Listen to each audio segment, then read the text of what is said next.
বন্ধুরা, আজকে হচ্ছে কাতলা মাছের ঝোল করব, বেশ হালকা পাতলা। তাই সেটাকে কাতলা মাছটাকে ভালো করে ধুয়ে লবণ হলুদ দিয়ে দিয়েছি।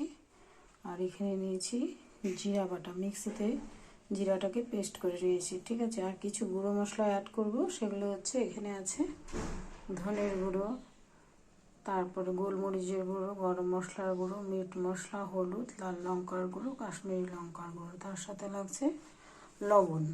আর এখানে নিয়েছি হচ্ছে আলু পিস পিস করে, কাঁচা লঙ্কা, অল্প পেঁয়াজ, আর হচ্ছে একটু টমেটো, ঠিক আছে। তেলটা গরম হয়ে গেছে, এখন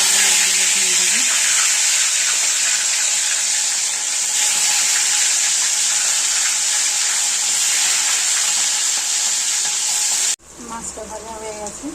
এখন হচ্ছে আলুগুলো ভেজে নেব, লবণ হলুদ ছাড়াই আলুটাকে ভাজতে হবে, ঠিক আছে। আলুটা ভাজা হয়ে গেছে, এখন তেলের মধ্যে জিরা ফোড়ন দেবো আর দেবো শুকনো লঙ্কা। এখন টমেটো, পেঁয়াজ, কাঁচা লঙ্কা এগুলো ভাজার সময় লবণটা দিয়ে দেবো। গুঁড়ো মশলা দেওয়ার পরে এখন আদা বাটা দেবো কিছুটা, সবটা দেবো না, অনেকটা হয়ে যাবে।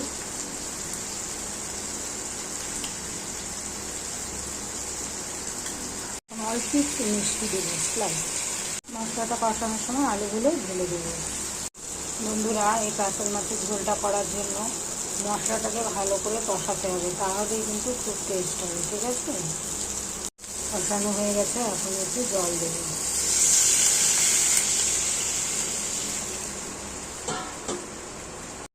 ঝোলটা আমার হয়ে এসছে, এখন হচ্ছে মাছগুলো দিয়ে দেবো।